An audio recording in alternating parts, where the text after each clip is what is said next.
샬롬, 성경의 습관나무 윤성근 전도사입니다. 디모데 전서에 이어서 디모데 후서를 묵상합니다. 자신의 영적 아들이자 참 제자인 디모데에게 보내는 마지막 편지, 그 편지 속에 바울이 어떠한 마음을 가지고 있는지, 그 바울의 마음 속에 함께 계시는 예수님의 마음을 또 우리가 보고 듣고 경험하길 소망합니다.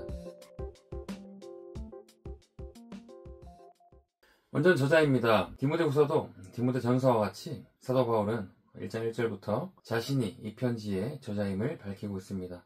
실제로 곳곳에서 바울이 저자임을 암시하는 표현들이 많이 등장하고 있습니다. 저자가 곧 디모데를 동력자로 선택한 사도 바울이라는 것을 우리는 분명히 알 수가 있습니다. 디모데 전서 때도 말씀드렸다시피 지난 수년 100년 동안 디모데 전서와 디모데 후서는 바울이 진짜 기록한 것인가, 바울의 저작설에 대해서 많은 의심이 있었습니다. 하지만 이러한 회의적인 질문들에 대한 합리적인 답변들은 이미 존재합니다. 다른 바울 서신들과의 관련성을 두고 생각하든지 아니면 초기 기독교 역사에서 이 책이 갖는 위치를 염두에 두고 생각하든지 관계없이 이 디모데후서는 그 자체로 이 편지의 신빙성을 강하게 주장합니다. 바울이 저자라는 사실을 거부하는 주장은 설득력이 없습니다. 다음은 기록 시기와 기록 장소 그리고 수신자입니다. 바울이 로마에서 처음 투옥된 뒤에 주 62년이 되었고 그 후에도 4번째 전도 여행을 떠났다는 증거가 있습니다. 바울이 디모데전서와 디도서를 집필한 시기가 이 전도 여행 도중이었을 가능성은 매우 큽니다. 바울이 디모데 후서에서 쓴 것처럼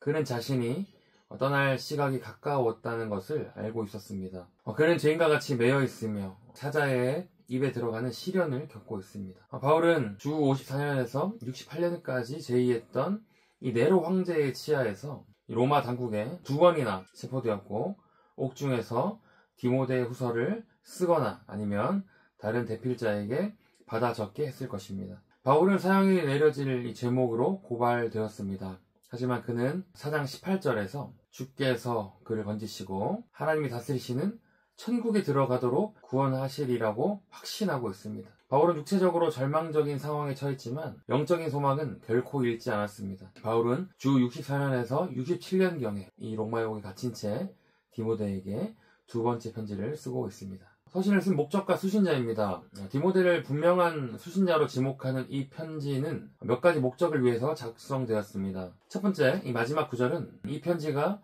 에베소 교회의 모든 신자들 앞에서 읽혀지게 될 것을 암시합니다. 이는 디모데후서가 디모데만을 위한 메시지가 아니라 바울의 소식을 기다리는 훨씬 더 광범위한 신자, 교회 공동체를 위한 믿음의 메시지였음을 의미합니다. 두 번째로 바울은 적대적인 시대에 복음의 온전한 메시지를 지키는데 관심을 두고 있었습니다. 그리고 이를 위한 디모데의 헌신에 힘을 더하기 위해서 이 편지를 기록했습니다. 세 번째로 바울은 디모데에게 가능한 빨리 자신을 방문해달라고 호소합니다. 바울은 고독이라는 인간적 고통을 경험하고 있습니다. 데마를 비롯한 많은 사람들이 그를 버렸습니다. 넬스게, 디도, 두기고는 사역을 위해 다른 곳으로 떠났습니다. 그와 함께 있는 유일한 사람은 누가였습니다. 그에게는 마가가 필요했고 특히 자신이 아들처럼 여기고 수년간 곁에서 함께 일해온 이 디모데가 필요했던 것입니다. 디모데후서는 바울이 디모데를 향해 어서 속히 내게로 오라 라고 호소하는 편지입니다. 네 번째로 그는 그 사이에 디모데에게도 격려가 필요하다는 것을 알고 있었습니다. 하나님의 은혜, 그리스도가 주시는 능력, 그의 본보기, 원수의 어리석음에 호소함으로써 바울은 디모데가 자신의 많은 소임을 잘 감당할 수 있도록 그를 단련시키고자 합니다. 바울이 디모데에게 전하는 메시지를 이 디모데는 에베소 교회에 전해야 하는 사명을 가지고 있었던 것입니다. 이어서 5번째로 마지막 장에서 바울은 복음의 일꾼으로서 마지막에 얻게 될 의의 면류관을 위해 인내하라고 권면하면서 지금 시련을 겪고 있는 디모데를 격려합니다. 다음은 장르입니다. 이 디모데후서는 사도가 젊은 동력자에게 또한 이 동력자가 섬기는 교회에 보내는 편지입니다. 저자의 임박한 죽음으로 마지막 장에는 유언의 분위기가 더욱 짙게 더해지는 그런 서신입니다. 다음은 디모데 후서의 정경성입니다. 디모데 전서 그리고 디도서처럼 주 100년경 이 디모데 후서가 바울의 글로 알려지고 인용되었던 증거들이 많이 발견되었습니다. 이것은 디모데 후서가 최근까지 교회 역사 전체에 걸쳐 상당히 일관되게 존중받아온 이유를 설명해 줍니다. 디모데 후서의 주제와 신학은 디모데 후서에 자주 등장하는 5가지 명사를 통해 알 수 있습니다. 주라는 단어가 16개, 하나님이라는 단어가 13회, 예수 13회, 그리스도 13회, 믿음 9회입니다.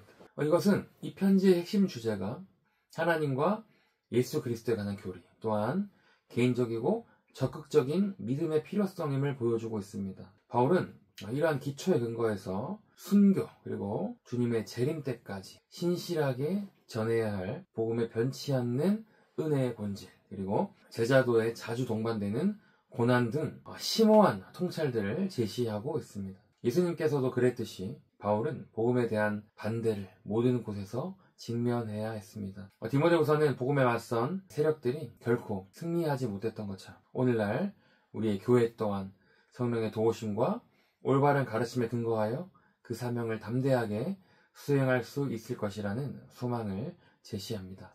마지막으로는 이 디모데후서의 개요입니다.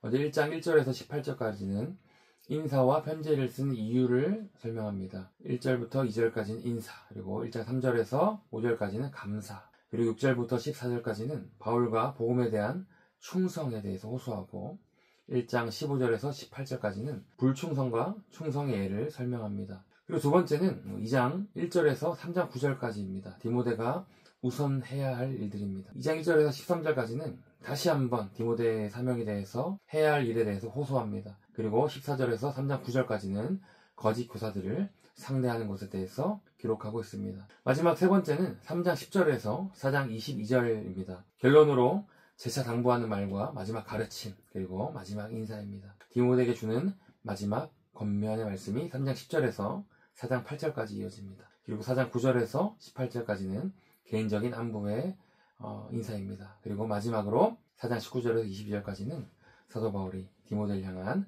마지막 인사입니다. 사랑하는 성도님들, 사도 바울은 자신의 유언과 같은 마지막 편지를 디모데에게 전달합니다. 사도 바울은 말하고 있습니다. 말세에 고통한 때가 이를 것이라고 경고합니다. 그 마지막 때는 어떤 모습입니까?